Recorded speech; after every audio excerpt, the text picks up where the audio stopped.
Hello everyone. चलिए, एक पिछली बारी में हमने एक कविता कर ली थी, नर हो न निराश करो मन को। और आज हम पढ़ेंगे हास्य व्यंग। हास्य व्यंग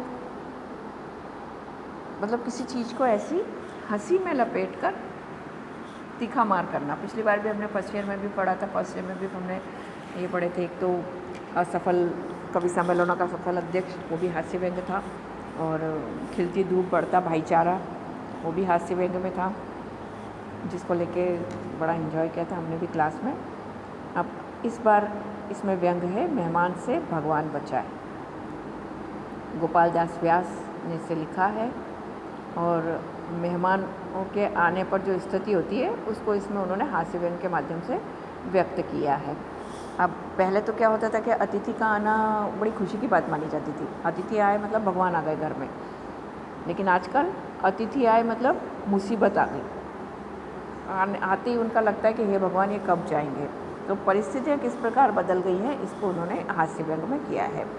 आजकल तो हाल कुछ ऐसा हो गया कि क्या घर और क्या बाहर, कहीं कोई बात बनाई नहीं बनते। एक हमारे महिमामय पूर्वज थे, महिमामय पूर्वज, जो कभी कोई अतिथि आ जाए तो सब समझते थे कि स्वयं भगवान ने उन पर कृपा की है। अतिथि तो भगवान का रूप होता है, अतिथि देवो भव। हम पहले उस समय में ये करते थे, खुद भूखा रहेंगे मगर अतिथि को खिलाएंगे, खुद ज़मीन पे सोएंगे पर अतिथि को बढ़िया बिस्तर देंगे, खुद कहीं पे भी ऐसे रह लेंगे लेकिन अतिथि के लिए बढ़िया सुविधाएं जुटाएंगे। और पूरा परिवार अतिथि के आगे पीछे घूमने लग जाता था। मतलब बिल्कुल ऐसा लगता था कि जैसे भगवान है तो वो अर्घ्य दो, पूजा करो, आरती करो, चरण छुओ, उनके भगवान के भोग लगाओ वगैरह वगैरह सब करते थे। तरह तरह के भांति भांति के पेय और पकवानों से उनकी रसना तृप्त की जाती थी, उनकी प्यास बुझाई जाती थी। विभिन्न प्रकार के पेय रख के, अरे ठंडा लेंगे, गरम लेंगे, शरबत बनाए, कॉफ़ी बनाए, चाय बनाए, छाछ बनाए, दही बनाए, मट्ठा बनाए, क्या बनाए आपके लिए। तो कुछ भी ऐसे करके उनको तरह तरह से बस ये करना कि अतिथि प्रसन्न भाव से हमारे घर से जाए, बिल्कुल उस तरीके से कि जैसे अगर भगवान आ गए हों और भगवान प्रसन्न भाव से हमारे यहाँ पर जाए। घर में कदम भी फूंक फूंक कर रखते थे कि उन्हें नुकसान ना हो जाए या उन्हें कोई तकलीफ़ ना हो जाए, उन्हें कोई मुसीबत ना पड़ जाए। हम बिल्कुल इस तरीके से करते थे। और सारा घर मेहमान के और इस प्रकार ताकता रहता था कि वो श्रीमान कुछ कहें और हम उनकी फरमाइश पूरी करें। बिल्कुल ऐसे कि जैसे भगवान ने कुछ बोला और हम उसको पूरा करने के लिए तत्पर एकदम। ये अतिथि पहले के अतिथि थे जो आते थे। अच्छा, अतिथि भी उसी तरीके से रहते थे, ऐसा नहीं कि बिल्कुल अपन नवाब साहब बन के बैठे हैं या कुछ नहीं। और हर दोनों तरफ से बात होती थी।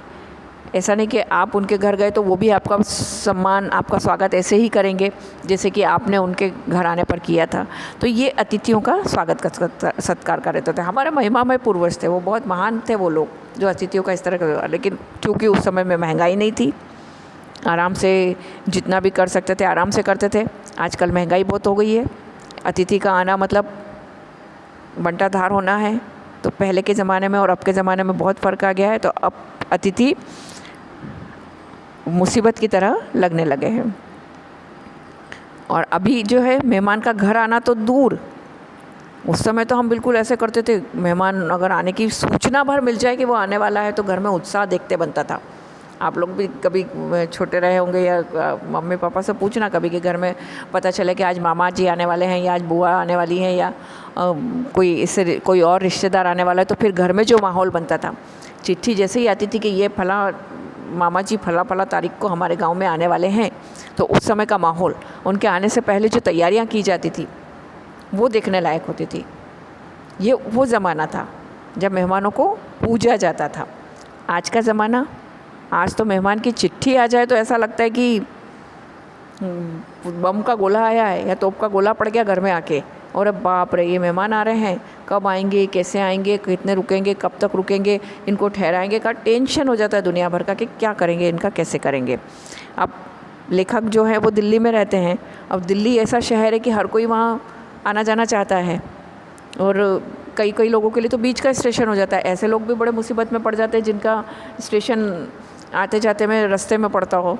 तो आते जाते लोग भाई रास्ते में पड़ रहा था तो रुक गए, या चलो सोचा कि भाई मिलते हुए चलें, रास्ते में आपका घर पड़ रहा था तो ऐसी कंडीशन में बड़ी मुसीबत हो जाती है मेहमानों से।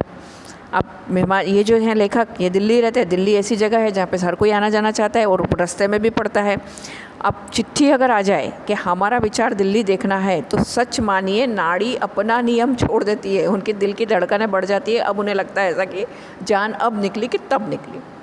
एक पहले के ज़माने में चिट्ठी आती थी कि मेहमान आने वाले, भाई हम आपके घर आने वाले, तो पूरा घर उत्साह से भर जाता था कि अरे हमारे घर मेहमान आ रहे हैं, ऐसा वैसा।